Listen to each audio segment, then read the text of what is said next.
And you dealing with CIA and NSA in the past, National Security Agency, how well do they understand all the times you went knocking on their doors and briefing them? How well do they understand the threat? We're not arrayed for it yet. We're just not. We are still so focused in our entire national security apparatus around the thing that you said of going to war, of weapons. But does that ever change? Is that possible? Well, we have to change. We have to change. I think most people would agree with you, but again, the chairman of the Joint Chiefs, the new chairman, Mark Milley, he would say, General Spalding, that's great.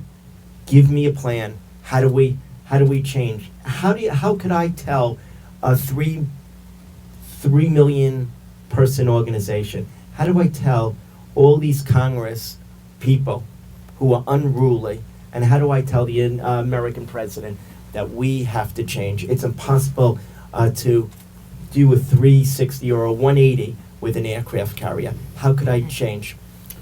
What's your answer? So first of all, we already are changing. Number one, but it's going to be slow. That's just reality. I think that's why. So I could have kept going. I could have kept having more stars.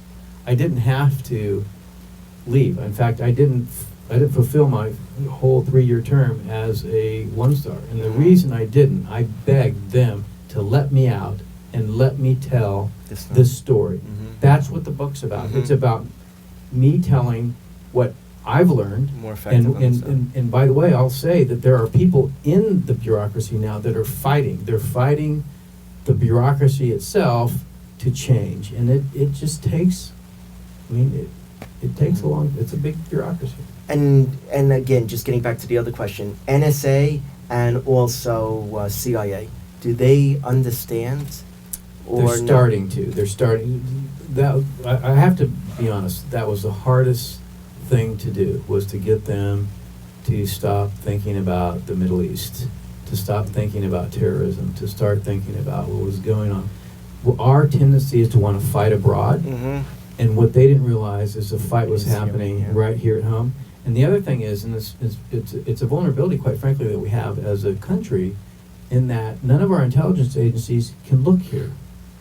Right? The FBI can look here, but the CIA can't look here, the NSA can't look here. So that's what's going on. A lot of our capabilities to do intelligence collection aren't available to actually look at the problem, because the problem is the Chinese figured out is I don't need to bomb you. I can just come right here. You're going to let me in. You're not going to track me, and I don't know if you just heard the guy that was going around. They followed him for 3 years. He's going around as a tourist, going around taping bundles of bills to the bottom of the desk in his room, leaving his key in a dead drop, and having a guy come in with SD cards, basically little storage cards with data. Where? All over the country. Okay.